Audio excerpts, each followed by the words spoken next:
Assalamualaikum warahmatullahi wabarakatuh. My name is Novia Dwi Ramadhani, NIM 2003111552. Class Biology B, Majors Biology, Courses English, and my lecturer Sarzul Firmanzani, SPD MPD.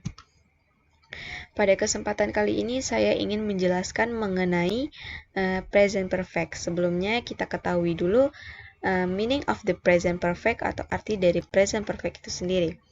Present perfect tense adalah suatu bentuk kata kerja yang digunakan untuk menyatakan suatu aksi atau situasi yang telah dimulai di masa lalu dan masih berlanjut hingga sekarang atau telah selesai pada suatu titik waktu tertentu di masa lalu, namun efeknya masih berlanjut.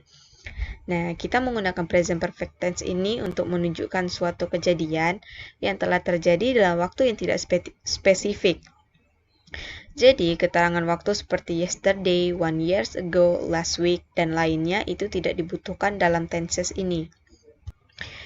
The present perfect is used to describe. Jadi, present perfect ini bisa mendeskripsikan itu. Yang pertama ada tindakan atau situasi yang dimulai di masa lalu dan masih berlanjut hingga kini. Contoh kalimatnya itu, I have lived in Bristol since 1984. Dan saya masih tinggal di sana, artinya.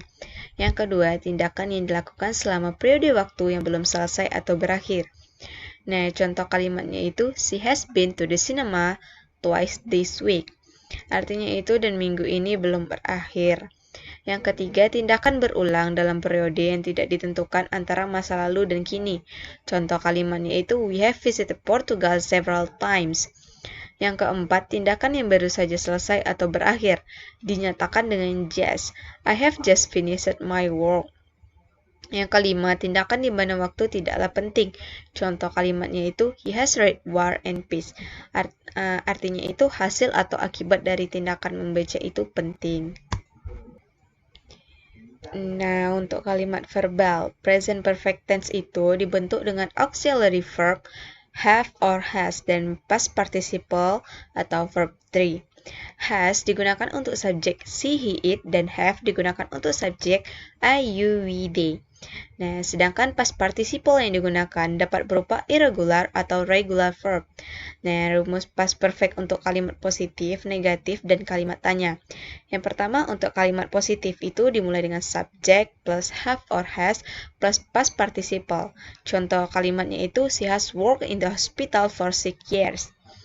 Nah, untuk kalimat negatif, subject plus have or has plus not plus past participle. Contohnya itu, she has not worked in the hospital. Untuk kalimat tanyanya ada have or has plus subject plus past participle. Contohnya itu, has she worked in the hospital for 6 years?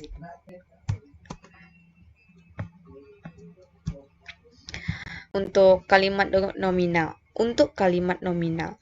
Untuk kata ganti orang ketiga seperti I, you, we, they, maka kita menggunakan have. Namun, untuk kata ganti orang ketiga seperti she, he, maka kita menggunakan has.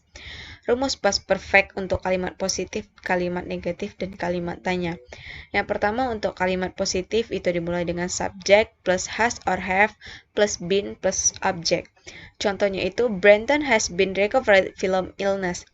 Yang untuk kalimat negatifnya itu, subject plus has or have plus not plus been plus object. Contoh penerapannya itu, Brandon has not been recovered from illness. Yang ketiga itu untuk kalimat tanya, dimulai dengan has or have plus subject plus been plus object. Contoh penerapannya itu, has Brandon been recovered from illness?